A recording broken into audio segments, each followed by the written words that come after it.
রাজস্ব বোর্ড যেন মতিউর তৈরির কারখানা। জব্দ এনবিআরের আরেক কর্মকর্তার স্থাবর সম্পত্তি, অবরুদ্ধ 14 জনের 27টি ব্যাংক হিসেব। বিপদে মতিউরের আত্মীয় স্বজন, হঠাৎ করে বাবার প্রতি মেয়ের ক্ষোভ, প্রকাশ্যে স্ত্রী লাকড়ি। ভারত বিরোধিতার নামে যারা আন্দোলনের ইস্যু খোঁজেন তারা ভুল পথে হাঁটছেন। আওয়ামী লীগের প্রতিষ্ঠা বার্ষিকী সাইকেল র্যালিতে বললেন কাদের।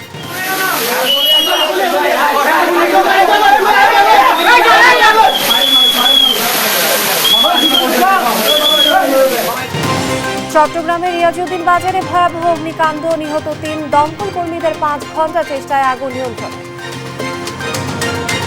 এবং বস্তায় মূল্য লেখা বাধ্যতামূলক হলেও বাস্তবায়ন নেই চাল বাজারে। বেপরোয়া মালিকরা, মিল মালিকরা, বাস্তবায়নের কাজ চলছে দাবি প্রশাসনের। দেখছিলেন শিরোনাম সংবাদ সকালে, সঙ্গে আছি আমি লিনি আফরোজ। এবারে বিস্তারিত। জাতীয় রাজস্ব বোর্ড যেন মতিউর তৈরির কারখানা। এবার জব্দ হলো এনবিআরের আরেক কর্মকর্তার ব্যাংক হিসেব। দুদকের অনুসন্ধানী রিপোর্টের ভিত্তিতে বোর্ডের প্রথম সচিব কাজী আবু মাহমুদ ফয়সালের নামে বেনামে থাকা সব স্থাবর সম্পত্তি জব্দ করার আদেশ দিয়েছেন আদালত। এই কর্মকর্তা সহ মোট 14 জনের 87টি ব্যাংক হিসেব ফ্রিজ করা হয়েছে। আরো জানাচ্ছেন কায়েস রাহাত। অনুসন্ধানে বেরিয়ে আসছে জাতীয় রাজস্ব বোর্ডের একের পর এক থলের বেড়াল। মতিউরের ছাগল কাণ্ডের পর এবার দুদক জালে ধরা পড়েছে আরেক কর্মকর্তা কাজী আবু মাহমুদ ফয়সাল। তার বিরুদ্ধে রয়েছে বিশাল দুর্নীতির অভিযোগ। মানি লন্ডারিং, ঘুষের বিনিময়ে কর কর্মকর্তাদের বদলি বাণিজ্য, আয়করদাতাদের ভয় ভীতি প্রদর্শন করে অর্থ গ্রহণ সহ রয়েছে এর মাধ্যমে 1000 কোটি টাকা আত্মসাতের অভিযোগ। অবৈধ এই অর্থের বিনিময়ে স্ত্রী শ্বশুরের নামে রাজধানীর বিভিন্ন জায়গায় কিনেছেন বিপুল পরিমাণ স্থাবর অস্থাবর সম্পত্তি, প্লট, জমিজমা সহ নামে বেনামে কিনেছেন কোটি কোটি টাকার সঞ্চয়পত্র। ঢাকা মহানগর দায়রা জজ মোহাম্মদ আশশামস জগলুল হোসেনের আদালতে শুনানির পর দুদকের পাবলিক প্রসিকিউটর মোশাররফ হোসেন কাজলের আবেদনের প্রেক্ষিতে ফয়সাল সহ 14 জনের 87টি ব্যাংক হিসাবে থাকা প্রায় 6,96,00,000 টাকা এবং ফয়সাল সহ 7 জনের নামে থাকা 15টি সঞ্চয়পত্রে 2,55,00,000 টাকা অবরুদ্ধ করেছেন আদালত। কায়েস রাহাত, দেশ টিভি, ঢাকা। সম্প্রতি ছাগল কাণ্ডে আলোচিত জাতীয় রাজস্ব বোর্ডের সাবেক সদস্য মতিউর রহমানের আত্মীয় স্বজনের আইসি জীবন এখন যেন দুর্বিষহ হয়ে উঠেছে। বিপদে পড়ে দাঁড়ে দাঁড়ে সাহায্য চাইছেন মতিউর, কিন্তু পাশে নেই পরিবার। উল্টো বাবার প্রতি ক্ষোভ জানিয়ে কেটে পড়েছেন কানাডায় বিলাসী জীবন কাটানো মেয়ে ফারজানা রহমান ইপসিতাও। মতিউরের কাণ্ড নতুন সমালোচনার জন্ম দিয়েছে বাংলাদেশ ব্যাংক গভর্নরের সাথে তার হজের একটি ছবিও। বিস্তারিত শাহাদাত নিশাদের রিপোর্টে।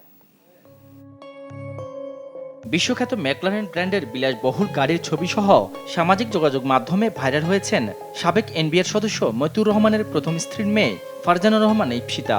ছাগলকাণ্ডে আলোচনায় আসার পর প্রথমে বাবার পক্ষ নিয়ে কথা বললেও পিতার বিরুদ্ধে একের পর এক অভিযোগ আসার পর অবস্থান পাল্টাচ্ছেন তিনিও।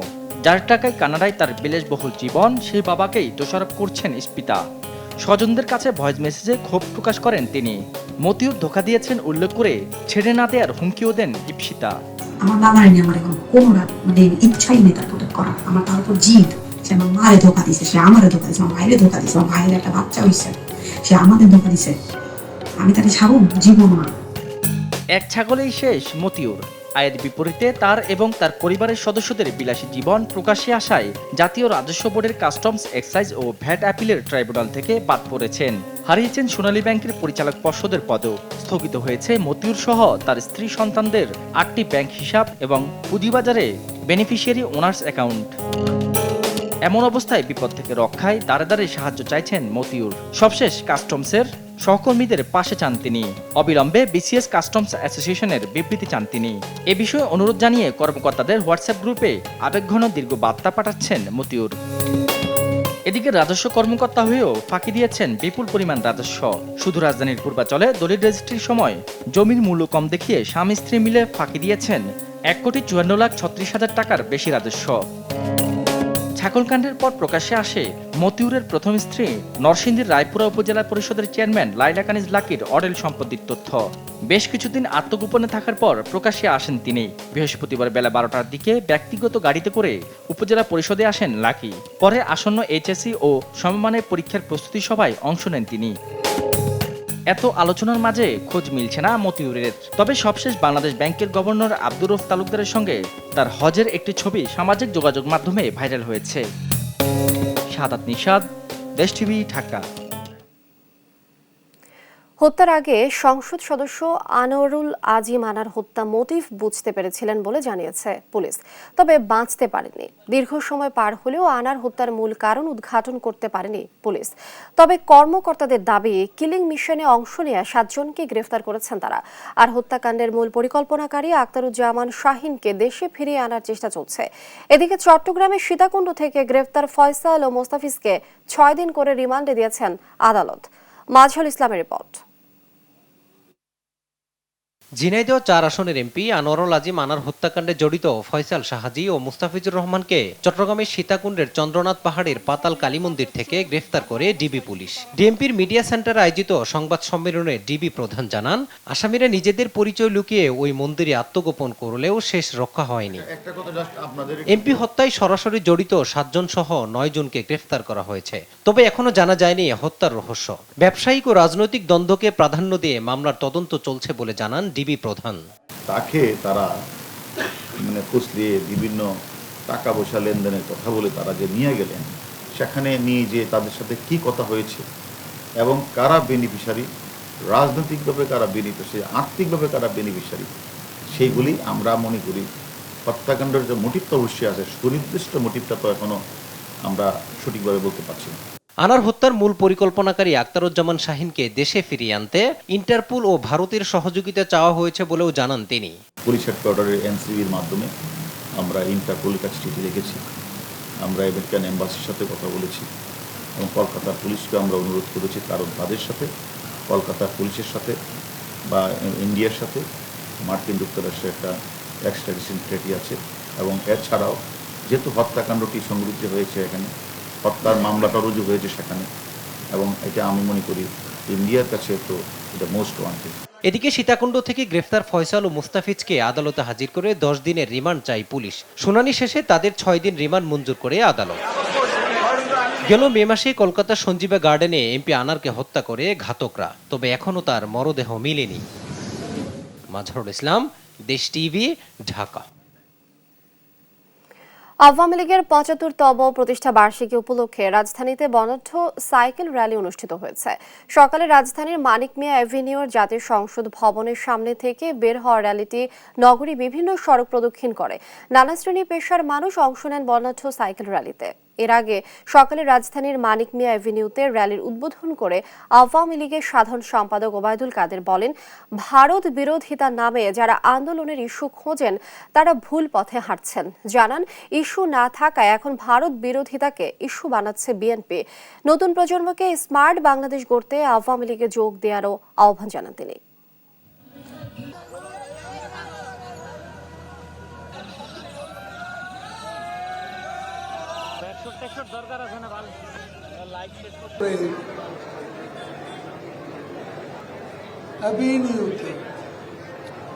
যারা আজকে প্রতিদিনই ভারত বিরোধিতার নামে আজকে আন্দোলনের ইস্যু খোঁজার চেষ্টা করছে, তারা আবারও ভুল পথে হাঁটছে। আজকে যে অর্জন, উন্নয়ন, সমৃদ্ধি সবই কিন্তু স্বাধীনতা পিতার হাতে, মুক্তি হচ্ছে কন্যার হাতে।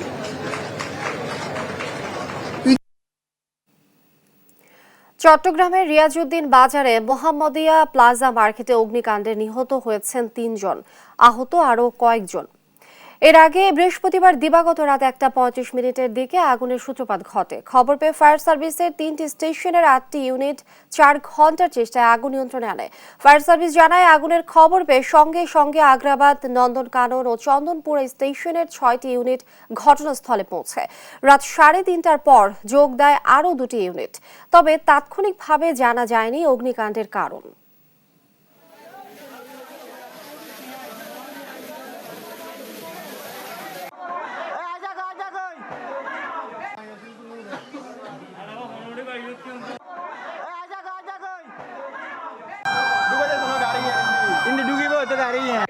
ওগুলা আমি আজকে শুক্রবার বৃহস্পতিবার বাড়ি চলে গেছি। আমি বাড়িও গেছি, বলতেছে দোকানে আগুন লাগছে নিচে 2 তলায়। তখন আমি শুনছি আর কি ও 5 তলায় থাকে। আমি বলছি তুই 6 তলায় বের হয়েছে, তো বলছি আধা ঘন্টা কথা বলছি। ও বাথরুমে ঢুকে বসে আছে কি আমার ওখানে। কি নাম ওর? কজন লাশ নিয়ে আসছেন? আমি আনছি 2টা, আমরা কিন্তু 4 জন, আর 2 জন শরীর নিয়ে আহত আর কি। দর্শক, যেমনটা জানিয়েছিলাম, চট্টগ্রামের রিয়াজউদ্দিন বাজারে মোহাম্মদিয়া প্লাজা মার্কেটে ভয়াবহ আগুনের প্রাণ গেছে অন্তত 3 জনের। এই মুহূর্তে দুর্ঘটনাস্থলে আছেন সহকর্মী AKM নাজিম। নাজিম যুক্ত হচ্ছেন। নাজিম, আগুন লাগার এখন কি অবস্থা, আপনি জানতে পেরেছেন কিনা, কিভাবে আগুন লেগেছে, সবশেষ তথ্য জানাবেন। জি, যেমনটা বলছেন, রিয়াজউদ্দিন বাজারে যে মার্কেটটিতে আগুন লেগেছে, সেই মার্কেটের দোতলায় মূলত একটি মোবাইল ফোনের দোকান থেকে মূলত আগুনের সূত্রপাত হয়। সেই দোকানের আমরা যতটুকু এসে জেনেছি, সেই দোকানের IPS থেকে মূলত আগুনের সূত্রপাত হয়। তারপর পরে আসলে লেলিহান শিখায় লেলিহান শিখায় 5টি দোকান আসলে পুড়ে ছাই হয়ে গেছে। কারণ এই যে 5টি দোকান পুড়ে ছাই হয়েছে, সেই 5টি দোকানে আসলে মোবাইল সহ বিভিন্ন ইলেকট্রনিক সামগ্রী এখানে বিক্রি করে থাকেন। এগুলো এরা পাইকারি বিক্রি করেন। আপনি একটি বিষয়, আসলে এই মার্কেটে একটা গেঞ্জি পরিবেশ, এখানে কোনোভাবে 1 থেকে 2 জনের বাইরে প্রবেশ করা বা থাকা খুব মুশকিল। এই গেঞ্জি পরিবেশ আসলে ফায়ার সার্ভিসের কর্মীরা এসে ব্যাগ পেতে হয়, কারণ গতকাল রাত 1:30টার দিকে মূলত আগুনের সূত্রপাত হয়। তারপর পরে ফায়ার সার্ভিসের 8টি ইউনিট এখানে আগুন নিয়ন্ত্রণের চেষ্টা করে। প্রায় 5 ঘন্টা তারা চেষ্টা চালিয়ে ভোর 5টার দিকে তারা আগুন নিয়ন্ত্রণ আনে, কিন্তু ততক্ষণে এই মার্কেটের প্রায় 5টি দোকান আগুনে পুড়ে যায়। এতে করে আমরা যতটুকু জানি, চট্টগ্রাম মেডিকেল স্পটে একজন ঘটনাস্থলে একজন মৃত্যু হয়, পাশাপাশি চট্টগ্রাম মেডিকেল কলেজ হাসপাতালে 2 জনের মৃত্যু হয়। পরে আরো একজন নিহত হয়েছেন বলে হাসপাতালের সূত্রে আমরা জেনেছি, এবং এই ঘটনায় ইতিমধ্যে 5 জন আহত হয়েছেন। এবং আপনি দেখছেন এখানে এই মার্কেটের সরু গলি, এখানে এখনো গেঞ্জি পরিবেশ উপরে ভুতুরে পরিবেশ তৈরি হয়েছে, কারণ এখানে প্রবেশ করার মতো তেমন অবস্থা নেই। ধোঁয়ায় আচ্ছন্ন হয়ে পড়েছে পুরো মার্কেট। এখানকার যারা ব্যবসায়ী রয়েছেন তারা বলছেন, এখানে গেঞ্জি পরিবেশ এবং বিদ্যুতের তার সহ অন্যান্য সংস্থার তারগুলো তারের জঞ্জালের কারণেই মূলত এখানে বেশি ঝুঁকিপূর্ণ। আর চট্টগ্রাম শহরে যতগুলো শপিং মল, মার্কেট, আবাসিক ভবন অগ্নি ঝুঁকিপূর্ণ তালিকা রয়েছে, তার মধ্যে এই মার্কেটটি অন্যতম। কারণ রিয়াজউদ্দিন বাজারের অধিকাংশ মার্কেট আসলে ঝুঁকিপূর্ণ, কারণ এখানে গেঞ্জি পরিবেশ, যত্রতত্র দোকানপাট এবং ভবন, যে যেভাবে পেরেছে সেভাবে ভবন উঁচু করেছেন, কিন্তু এটির নিরাপত্তা বা অগ্নি নির্বাপনের বিষয়ে তারা কিছু রাখেননি। আরেকটি বিষয় হচ্ছে, যারা নিহত হয়েছেন তাদের অধিকাংশের বাড়ি সাতকানি, আমরা যেটি জেনেছি তাদের চট্টগ্রামের সাতকানি উপজেলার বিভিন্ন এলাকা, এবং যারা আহত হয়েছেন তারাও সাতকানি উপজেলার বিভিন্ন এলাকায়, এবং এতে হাটহাজারী উপজেলার মদনাট এলাকার একজন বাসিন্দা রয়েছেন বলে আমরা এসে জেনেছি। এবং যারা আহত হয়েছেন তাদের 2 জনের নাম আমরা জেনেছি, একজন নাম হচ্ছে রিদওয়ান, আর নাম হচ্ছে শাহেদ। তাদের বাড়ি সাতকানিয়ায়, তারা এতে আহত হয়েছেন। দেখছেন এখানে তারের যে জঞ্জাল, এবং এই জঞ্জালের কারণেই অগ্নিকাণ্ডের বেশি ঘটে। কারণ এই ভবনে যেভাবে ঝুঁকিপূর্ণ একটি ভবন, কারণ এমনিতেই ভবনটি ঝুঁকিপূর্ণ, তার মধ্যে গেঞ্জি পরিবেশ, আরো তারের জঞ্জাল, সব মিলিয়ে বলা যায় একটা আসলে খুব বাজে অবস্থা। আর হচ্ছে যে ফায়ার সার্ভিসের পক্ষ থেকে বলা হচ্ছে যে এই ঘটনায় তারা একটি তদন্ত কমিটি গঠন করবেন। তদন্ত কমিটি গঠন করার পর আসলে এই ঘটনায় ক্ষয়ক্ষতি কি পরিমাণ হয়েছে সেটি তারা বলবেন। তবে আমরা এসে যে এইটি জেনেছি, এখানকার আশপাশে যারা দোকানদার ব্যবসায়ী রয়েছেন তারা যেটি বলছেন, 5টি দোকানের প্রায় 10 কোটি টাকার উপরে ক্ষয়ক্ষতি হয়েছে। এখানে আমরা দেখেছি কিছু অগ্নি নির্বাপন যন্ত্র ছিল, কিন্তু সেগুলো আসলে তেমন কাজে আসেনি। কারণ আগুনের যে তীব্রতা, সেই তীব্রতার কারণে মূলত কিছুই বাদ রাখেনি। এখানে প্রতিটি দোকানেই এসি, ইলেকট্রনিক সামগ্রী, বিভিন্ন মোবাইলের সামগ্রী থেকে শুরু করে এখন যে বিভিন্ন রয়েছে সেগুলো ছিল। পাশাপাশি আগুনে এই ভবনের অধিকাংশ পিলার, দেওয়াল ক্ষতিগ্রস্ত হয়েছে। সেগুলোতে আসলে ঝুঁকিপূর্ণ বলা যায়। যে কোনো মুহূর্তে এই ভবনের ক্ষয়ক্ষতি হতে পারে, এমনটাই আশঙ্কা করা হচ্ছে। এখানকার যারা ব্যবসায়ী রয়েছেন তারা আশঙ্কা করছেন। এবং আরেকটি বিষয়, যারা নিহত হয়েছেন এবং যারা আহত হয়েছেন তাদের স্বজন যারা রয়েছেন তারা ইতিমধ্যে হাসপাতালে সহ বিভিন্ন জায়গায় খোঁজখবর নিচ্ছেন এবং এই ভবনে যেখানে ঘটনাস্থল মার্কেটেও আসছেন বলে আমরা জেনেছি। তবে ফায়ার সার্ভিসের পক্ষ থেকে যেটি বলা হয়েছে, যেটি তদন্ত করার পরে ঘটনায় বিস্তারিত জানা যাবে। আর আশেপাশে যারা দোকানদার রয়েছেন তারা বারবারই দুষছেন এখানকার ভবন মালিকদের, কারণ যারা উপরে বসবাস করেন, কারণ এই ভবনে দোতলা, তিনতলা এবং নিচতলায় যারা মার্কেট রয়েছে সবগুলো মার্কেটের যারা কর্মচারীরা আছেন, যারা দোকানে কাজ করেন এবং অনেক দোকানের সদাগর বা মালিকরাই এই ভবনের উপরে ফেসল। নাজিব, অসংখ্য ধন্যবাদ আপনাকে। দর্শক, রিয়াজউদ্দিন বাজারে আগুনের সবশেষ তথ্য জানছিলাম সহকর্মী নাজিমের কাছ থেকে। একটু বৃষ্টিতেই তলিয়ে যায় রাজধানী, তৈরি হয় চরম জলাবদ্ধতা। এরই মধ্যে 2 সিটি কর্পোরেশন ড্রেন ও খাল পরিষ্কার সহ নানা উদ্যোগ নিলেও তাদের নজরে আসেনি ফ্লাইওভারের ড্রেনেজ ব্যবস্থা। সামান্য বৃষ্টিতেই ফ্লাইওভার থেকে পানি পড়ে সরাসরি সড়কে, ফলে জলাবদ্ধতা সহ তৈরি হচ্ছে খানাখন্দ। রক্ষণাবেক্ষণের অভাবে পানি নিষ্কাশনের পাইপেও জন্ম নিয়ে বড় বড় বটগাছ। যোগাযোগ বিশেষজ্ঞরা বলছেন লক্ষ্য পূরণে ব্যর্থ হচ্ছে দেশের যোগাযোগ অবকাঠামো। বিস্তারিত নিয়াজ মোর্শেদের প্রতিবেদনে। দেখে মনে হচ্ছে ঝর্ণা ধারা বইছে রাজধানী জুড়ে, তবে এটি কোনো ঝর্ণা ধারা নয়। যোগাযোগ খাতে যুক্ত হওয়া ফ্লাইওভার থেকে সড়কে বৃষ্টির পানি পড়ার দৃশ্য। রাজধানীর ফ্লাইওভারগুলো থেকে পানি নিষ্কাশনের যথাযথ ড্রেনেজ ব্যবস্থা না থাকায় সড়কে জলাবদ্ধতা আরও বাড়াচ্ছে। বৃষ্টির পানি সরাসরি সড়কে পড়ায় তৈরি হচ্ছে খানাখন্দ। কারণ হচ্ছে জনভোগান্তির। ফ্লাইওভার সব পাইপটা তো দেখছেনি, সব পাইপ থেকে পানি বাইর হয়। কোনো পাইপের ফ্লাইওভারের একটা দায়িত্বশীল লোক আছে, তাদের তো একটা কাজ নাই, তাদের কি কাজ এটা দেখতে পারে না। এই পানি যদি এখানে জমে তো 2-4 দিকে দিয়ে পানি যায়, যদি এক জায়গায় মোচক মার্কেটের দিকে যদি পানি পড়ে, পানি তো উপর থেকে বন্যা, নিচের থেকে বন্যা, চারোদিকে খালি বন্যায় বন্যায়। ফ্লাইওভার থেকে যে নিচে পানি পড়ে, এটা যদি ফ্লাইওভার থেকে পানি নিষ্কাশনে যদি ড্রেন করা হতো সুন্দর কইরা, তাহলে দেখা যায় যে নির্দিষ্ট স্থানে পানিগুলো পড়তো। ফ্লাইওভার উপর দিয়ে যে পানিটা জমে নিচে পড়ে, এই পানিটা কোথায় যাবে?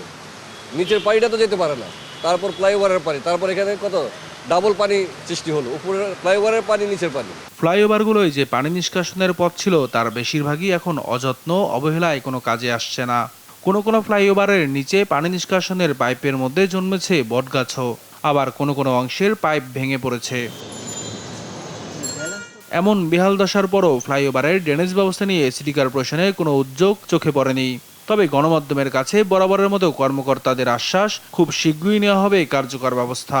আমাদের অংশে আমরা এটিকে জানেন যে এটিকে নান্দনিক করার জন্য একটি প্রকল্প আমরা অলরেডি করছি। আমার যতটুকু জানা মতে এরকম বটগাছ জন্মানো নেই, তবু আমরা আপনাদের আবার খতিয়ে দেখব, অবশ্যই আমরা ব্যবস্থা নেব। আর পাইপের বিষয়গুলো হয়তো বলতে পারেন যে কারণ অনেক দিন রাস্তা নির্মিত হয়েছে, সেখানে কিছুটা পরিবর্তন পুরাতন হয়ে যেতে পারে, সেক্ষেত্রে সেটি রিপ্লেসমেন্টের বিষয়গুলো আসবে। যোগাযোগ বিশেষজ্ঞরা বলছেন বড় বিনিয়োগ করে যোগাযোগ ব্যবস্থার উন্নয়ন করা হলেও রক্ষণাবেক্ষণের অভাবে টেকসই হচ্ছে না। বর্তমানে যে ফ্লাইওভারগুলি ঢাকার কেন্দ্রস্থলে হয়েছে, এগুলি কিন্তু মেইনটেনেন্স প্র্যাকটিস নাই বললেই চলে। জলাবদ্ধতার উপরেও কারণ হচ্ছে, নিচেও কারণ হচ্ছে, এবং আমাদের সড়কগুলি টেকসইয়ের যেই উন্নয়নের ভূমিকাটা রাখার কথা, সেখানে একটা অন্তরায় হচ্ছে। ফ্লাইওভার রক্ষণাবেক্ষণের জন্য দ্রুত সিটি কর্পোরেশনের পদক্ষেপ চান এই বিশেষজ্ঞ। নিয়াজ মোর্শেদ, দেশ টিভি, ঢাকা। সংবাদ সকালে আরো থাকছে। টি-20 বিশ্বকাপের দ্বিতীয় সেমিতে ইংল্যান্ডকে ৬৮ রানে হারিয়ে ফাইনালে ভারত, 3 উইকেট নিয়ে ম্যাচ সেরা আখতার।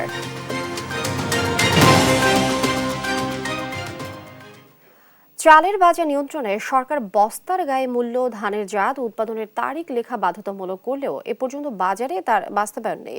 সিদ্ধান্তের 2 মাস পেরিয়ে গেলেও হাতে গোনা 2-1 মিল মালিক আংশিক বাস্তবায়ন করলেও বাকি মালিকরা আছেন নিয়ম না মানার তালিকায়।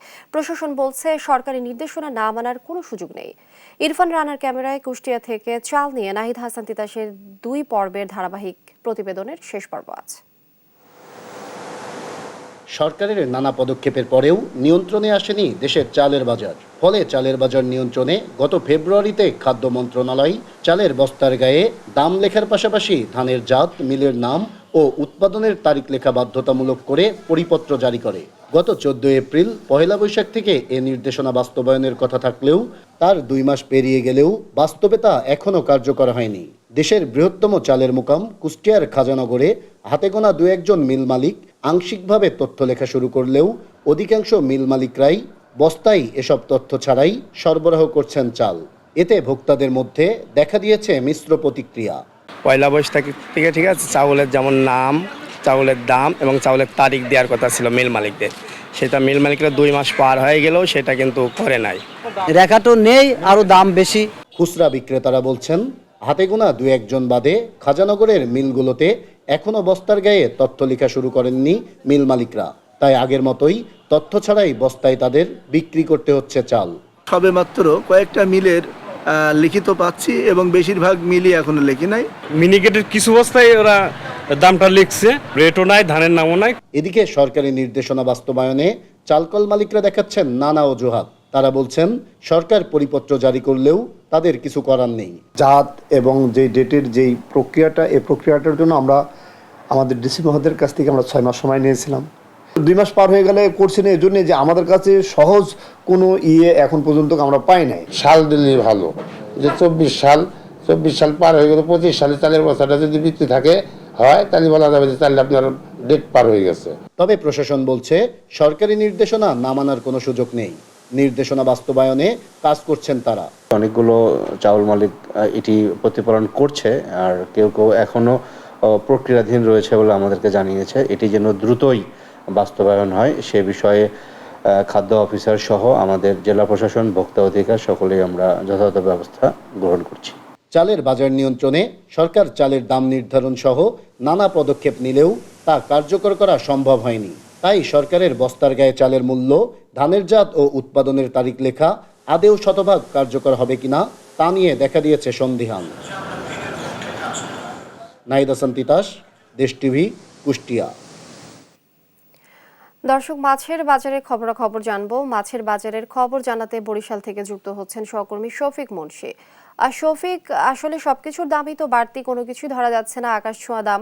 আপনি জানাবেন আজকে ছুটির দিনে বাজারের কি পরিস্থিতি দেখছেন? বরিশালে কিন্তু আজ এই যে বোট রোড মৎস্য মোকাম যেটা আছে সেটাই আমরা এসে দেখেছি যে আজ অন্যান্য দিনের তুলনায় সামুদ্রিক মাছের সরবরাহটা বেশি, বিশেষ করে রূপচাঁদা সহ অন্যান্য বিভিন্ন প্রজাতির যে সামুদ্রিক মাছগুলো আছে সেগুলোর আসলে সরবরাহটা বেশি দেখা গেছে। আমরা একজন বিক্রেতার সাথে আসলে একটু কথা বলার চেষ্টা করব যে আজ কি কি ধরনের সামুদ্রিক মাছ আর কি আপনার এখানে আছে এবং এগুলোর চাহিদা কেমন, বাজার দর কেমন? এখানে বরিশাল এখানে সামুদ্রিক মাছ সম্পূর্ণ সব পদে প্রায় মাছ আছে। এখানে রূপচন্দা মাছ আছে, পাওয়া মাছ আছে, সামুদ্রিক মৌসুম আছে, তারপর আছে রূপচন্দা এবং কোরাল আছে।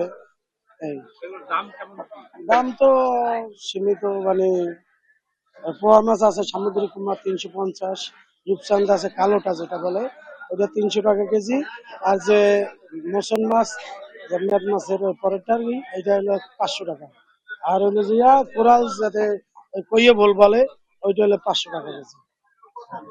আসলে লিনি আমরা যেটা যেমনটা দেখছিলাম যে এই খুচরা যে বাজারটি সেখানে কিন্তু আসলে আজ শুক্রবার বিধায় সাধারণ ক্রেতারা কিন্তু অন্য দিনের তুলনায় বেশি আসছে এবং অন্য দিনের তুলনায় কিন্তু আজ সামুদ্রিক মাছটাও আসলে বেশি পাওয়া যাচ্ছে। আপনি জানেন যে এখান থেকে বঙ্গোপসাগর বেশ কাছেই এবং বঙ্গোপসাগরের ওই অঞ্চলে, বিশেষ করে পটুয়াখালী এবং বরগুনা, এই দুই জেলার বিভিন্ন মোকামের মাছগুলো আসলে কিন্তু এই বরিশাল পোর্ট রোড যে মৎস্য বাজার, সেই বাজারে আসছে। এবং বিশেষ করে নদ নদীর মাছের পাশাপাশি সমুদ্রের মাছ সবসময় আসলে এই মোকামে আসে, কিন্তু আজ কিন্তু অন্যান্য দিনের তুলনায় সামুদ্রিক মাছটাই আসলে বেশি। আমরা একজন আসলে ক্রেতার সঙ্গে একটু কথা বলার চেষ্টা করবো যে মাছের বাজার দর কেমন দেখছেন আজ? বাজার মাছের সংকট আছে, আর এজন্য চাহিদা মাফিক মাছ পাওয়া যায় না, দাম একটু স্বাভাবিক বেশি বলা যায় আর কি। সাধারণ ক্রেতার বাইরে আছে, সবাই কিনতে পারবে না। আমরা ক্রেতার সাথে আসলে কথা বলছিলাম যে তারা যেমনটি জানাচ্ছিলেন যে স্বাভাবিক তাদের যে অভিযোগটি থাকে সেটাই কিন্তু আজকে আবার পুনরায় এলো। মাছের সরবরাহ থাকলেও তাদের দাম যে আসলে আকাশচুম্বী, সেই কথাটাই কিন্তু ক্রেতাদের কাছ থেকে আসলে শোনা গেল। তো এই ছিল বরিশাল পোর্ট রোড মৎস্য আড়ত থেকে মাছের বাজারের সর্বশেষ। শফিক, অসংখ্য ধন্যবাদ। দর্শক, বরিশালের বাজার পরিস্থিতি জানছিলাম সহকর্মী শফিকের কাছ থেকে। দেখছেন সংবাদ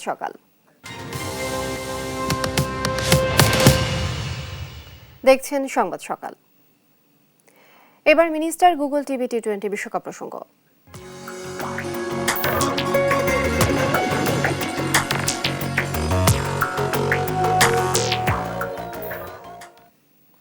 যুক্তরাষ্ট্রের টি-20 বিশ্বকাপের ম্যাচ শেষে দেশে ফিরেছে বাংলাদেশ দল। এই মুহূর্তে শাহজালাল বিমানবন্দর এলাকায় আছেন সহকর্মী রিফাত আঞ্জুম, সরাসরি যুক্ত হচ্ছেন তিনি। রিফাত, আপনি নিশ্চয়ই শুনছেন। রিফাত, আপনি জানাবেন তাসকিন কি বলছে, আর বিমানবন্দর এলাকায় কেমন পরিস্থিতি?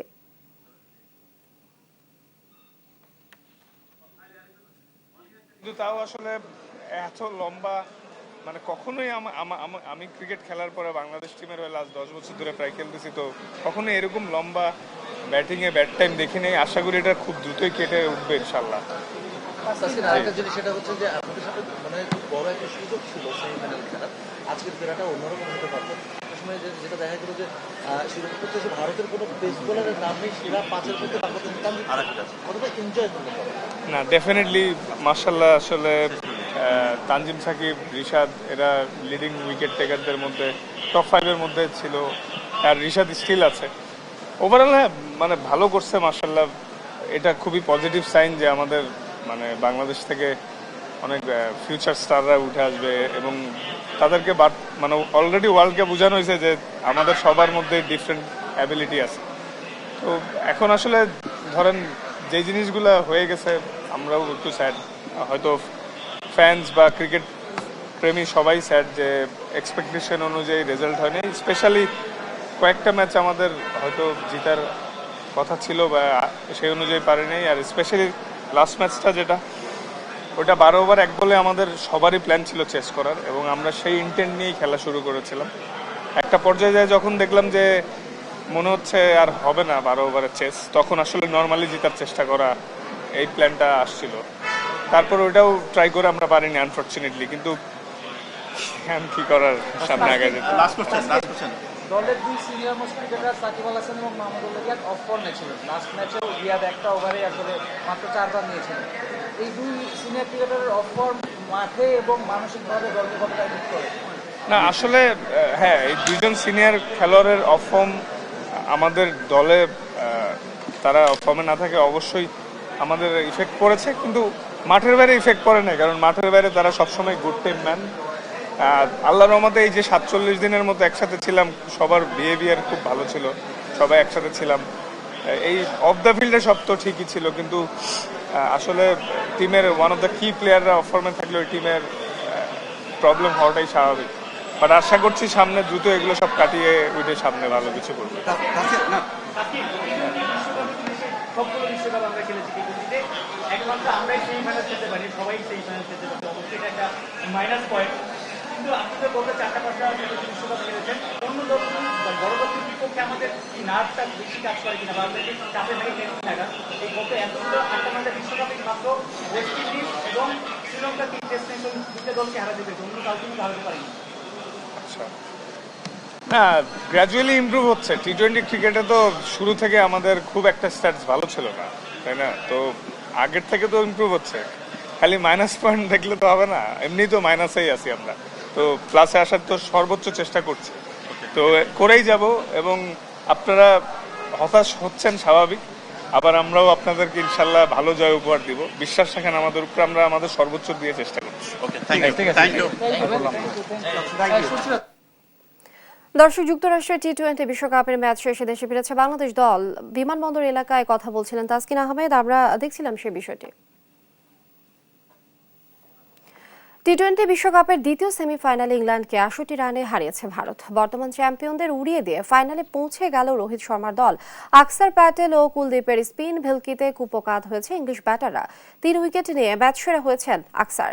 তাওসিফুল হাসানের পথ। দেখছেন সংবাদ সকাল। বাগেরহাটের শরণখোলার রায়েন্দা ৫ রাস্তা মোড় এলাকায় অগ্নিকাণ্ডে পুড়ে ছাই ২০টি দোকান। বৃহস্পতিবার রাত 10:30টার দিকে আগুনের সূত্রপাত হয়। পরে ফায়ার সার্ভিস ও স্থানীয়দের ১ ঘন্টার চেষ্টা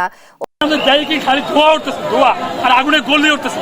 আমরা বাড়ি থেকে দৌড়িয়ে এই যে অবস্থা আছে এই বছর বালতি লইয়ে গালারগুলো লইয়ে এই বছর দৌড়িয়ে ফায়ার সার্ভিসের এই যে গরমের কারণে প্লাস্টার ব্যবসায়ীরা নিঃস্ব, এই ব্যবসায়ীদের মধ্যে আমারও একটা গুদাম এবং একটি ঘরও পুরে শেষ। ফায়ার সার্ভিসের যে 40 মিনিটে তাদের কোনো তৎপরতা নাই। পুরো পাম্প সেট করছে, পাম্পে পানিতে কাদা, মেশিন ফেলাইছি, মেশিন কাদায় বুঝে গেছে, পাম্প উঠতে দেরি, পানি দেরি হয়েছে, মেশিন ফেলছি, মেশিন কাদায় বুড়িয়ে গেছে, বুড়ি খালি দেখা যাচ্ছে পানি কিন্তু কাদা, একটু সমস্যা হয়েছে, তখন কোনো সমস্যা হয়নি, আবার এখন নিয়ন্ত্রণে পুরোপুরি। বরেন্দ্র বহুমুখী উন্নয়ন কর্তৃপক্ষ বিএমডিএ উচ্চ আদালতের নির্দেশনাও মানছে না। প্রতিষ্ঠানটির এক কর্মচারীর করা রিট পিটিশনের আদেশে বিএমডিএ-কে ৪ সপ্তাহের মধ্যে আবেদনকারীকে পদোন্নতি ও ৩ মাসের মধ্যে জনবল কাঠামো দাখিলের নির্দেশ দেন আদালত। যদিও বিএমডিএ কর্তৃপক্ষ বলছে তারা এই আদেশের বিরুদ্ধে আপিল করবেন। কাজী সাহেদের প্রতিবেদন। সহকারী মেকানিক থেকে উপসহকারী প্রকৌশলী, সিনিয়রকে টপকে জুনিয়র পদোন্নতি পেয়েছেন। দাখিল পাশ করেও পদোন্নতি পেয়ে হয়েছেন প্রকৌশলী। বরেন্দ্র বহুমুখী উন্নয়ন কর্তৃপক্ষে এমন পদোন্নতির ঘটনা ঘটেছে নির্বাহী পরিচালক আব্দুর রশিদের হাত ধরে। বিএমডিএর সহকারী মেকানিক নাহিদ আলীর করা রিট পিটিশনের পর এমন ঘটনা প্রকাশ্যে আসে। আমি মেকানিক হিসেবে আছি, আমার যারা জুনিয়র তাদেরকে উপসহকারী প্রকৌশলী করছি।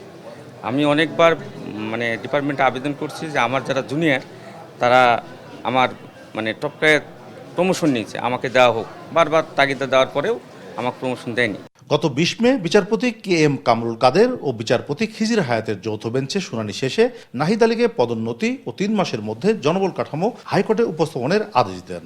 মাননীয় বিচারপতি উনি যে অর্ডার দিয়েছেন সেখানে বলা হয়েছে ৪ সপ্তাহের মধ্যে এটা নিষ্পত্তি করতে হবে, এবং সেই সাথে তিনি বলেছেন যে বরেন্দ্র বহুমুখী উন্নয়ন কর্তৃপক্ষের যে অর্গানোগ্রাম সে অর্গানোগ্রামটা দাখিল করতে। যদিও আদালতের সেই নির্দেশনা মানছে না বিএমডিএ কর্তৃপক্ষ।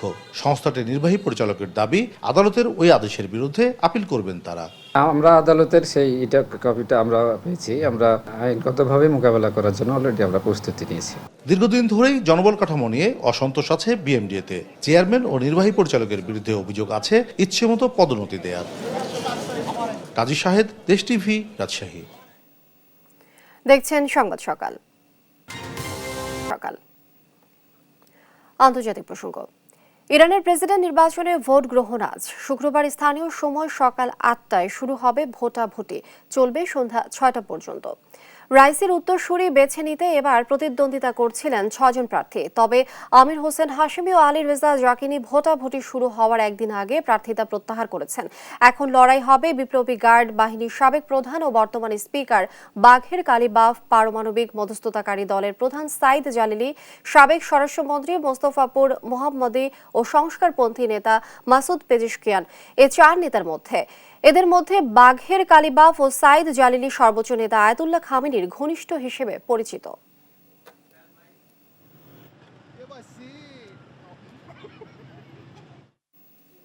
শেষ করবে সংবাদ সকাল, তার আগে সংবাদ শিরোনামগুলো জানিয়ে দিচ্ছি আরো একবার।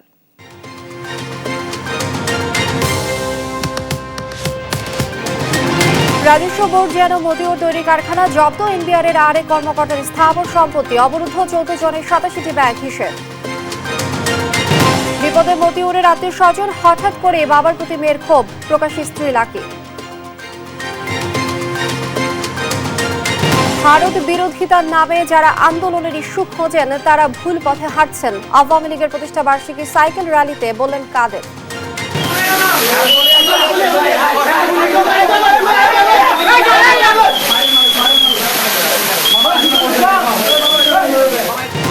চট্টগ্রামের রিয়াজউদ্দিন বাজারে ভয়াবহ অগ্নিকাণ্ড, নিহত 3, দমকল কর্মীদের 5 ঘন্টা চেষ্টায় আগুন নিয়ন্ত্রণে।